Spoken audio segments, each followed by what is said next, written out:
We've now got our image processed once as a smart object for the sky, and then the same image processed separately for the foreground as another smart object. We just need to stack them together into the same document, so click on Pre-Blend. We'll choose to add black masks, go ahead and blend. We can close our source documents, and now we're stacked and ready to go. What we want to do is blend the transition edge along this mountain here to bring in the sky, and then the rest of the sky will simply fill in white. So we just need a very small transition edge, a few pixels, and then fill in the interior. To begin, let's go find a luminosity selection for the sky. Lights 2 looks pretty good. It's getting the sky very well. It is, of course, selecting some of the lower edge here, but we'll need a little bit of the transition edge. You don't want to completely make a hard edge here. If we look at Lights 3, that's going to be more restrictive and may not fully get the edge. So somewhere between these two is going to be the right answer. Let's go ahead and zoom in a bit and just compare them. If we look at Lights 2 versus Lights 3, I'm seeing the edge move a little bit. So let's go with Lights 2 and then customize it. Just click on the levels and let's bring it up enough to kind of hide some of the stuff below. So that should be close enough, and we're still going to get good selection of most of these sort of cloud type objects. So go ahead, zoom out, click on Cell to load as a selection, click on our layer mask, hit B for our white brush. We'll make it a little bit bigger here, and we're just going to paint along this edge. Now I've got my flow up a little bit higher than I normally do. I'm just going to hit this kind of quickly here, come along this edge, and we'll go back a couple times. So it's a partial selection. It'll need to get hit a couple different times. Just looking for halos and any sort of residual effect. Of course, I've only partially blended the sky in these areas, so it needs to get hit a couple times. But just a few passes should be all that's necessary to get things looking pretty good.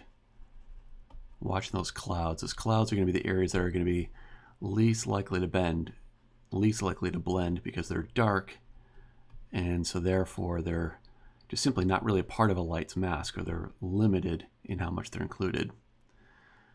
So let's take a look at what we've done so far. The big picture, if we turn this off and on, looking for any areas where we've darkened the foreground unnecessarily, and looks like we safely protected that. And so I think at this point we can zoom in and see how we've done with the detail. Let's go to one edge of the image here, just holding down the spacebar to slide around, and just looking for any sort of halo edges that I might need to paint a little further. Things look really good. Look at the tree detail, looks really clean. This is the kind of detail that if you're blending multiple exposures, you might get away with on a small tree, but certainly usually won't get such a clean blend without actually using the same exposure multiple times. That looked a little bit light there. I didn't quite paint that originally. Not seeing any real halo edge issues. Things look pretty clean here, even on that first go. It's looking pretty good.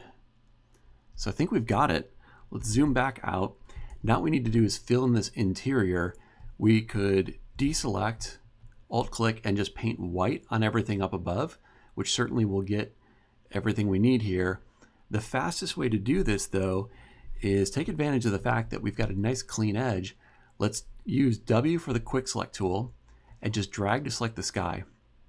What we have now is a selection that's going to cut through some of the edges of both the sky and the regular lower background. So we don't want to paint with this selection as it is, because it's going to paint white right on some of the edges where we don't want. But if we can just shrink this selection by a few pixels, it'll safely back off the edge. You can do that by going up to Select, Modify, and then Contract to pull back on it.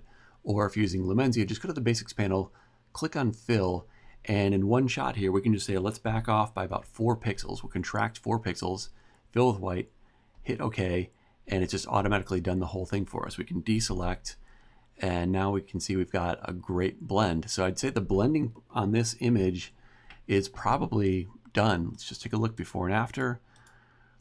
We know our edges are clean, looks really good overall, so we can proceed to do any final tweaks.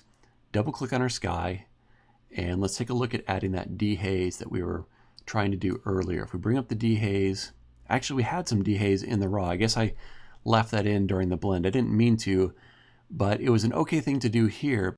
If for some reason you use the dehaze on the layer you're using to create your mask, there's a very good chance you'll have artifacts. So we did get away with it here safely. Don't think we need to punch that up too much more.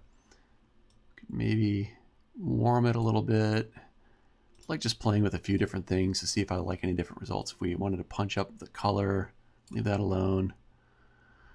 Green's okay. Split toning, let's take a look at that.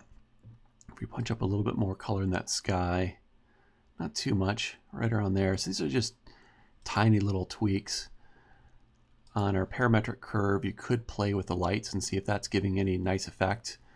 And just a little bit there, watch the center of the sun here. As we bring this up, it's really gives that feeling of the sun powering through. So we're getting a nice glow. I want to be careful of these edges here that I'm not blowing this out. And I can see a clipping warning of some kind here. So let's zoom back and see where we're getting that warning. And that's just clearly too much. So we're getting this warning here in Adobe Camera Raw, even though we weren't back in Lightroom, which is kind of interesting that they have different results. And obviously there is some actual clipping here, so it's a little bit different answer. So let's take a look at bringing back the white, see if we get any more of that detail. Nothing I really care about or like there. If we zoom back to the bigger picture, bringing out the whites dulls things down. So I'm just going to leave it. I'm going to go ahead and let that color blow out a bit. It's okay, but that is interesting that it wasn't showing in Lightroom quite the same way. But I am going to bring out some of the lights here. And then over here, we can knock this back with a radial gradient. So we'll just draw a gradient here. Make sure it's set to the inside and then zero everything out. So we can just bring down the whites a little bit in this area, just trying to minimize how much that's blown out. Let's go ahead and say okay. And you can see it's just really powering through the sky now. Probably too much, more than I thought it might. So let's double click. And I'm just going to bring down those lights a little bit from where they were, maybe back down to 22 or so. And that's our final blend. Things look really good. If you want to, you can go and add more detail with Topaz, your favorite filters in the foreground and all that kind of good stuff. But I think we've extracted as much as we need from the raw, and we've got a great blend of these two different layers.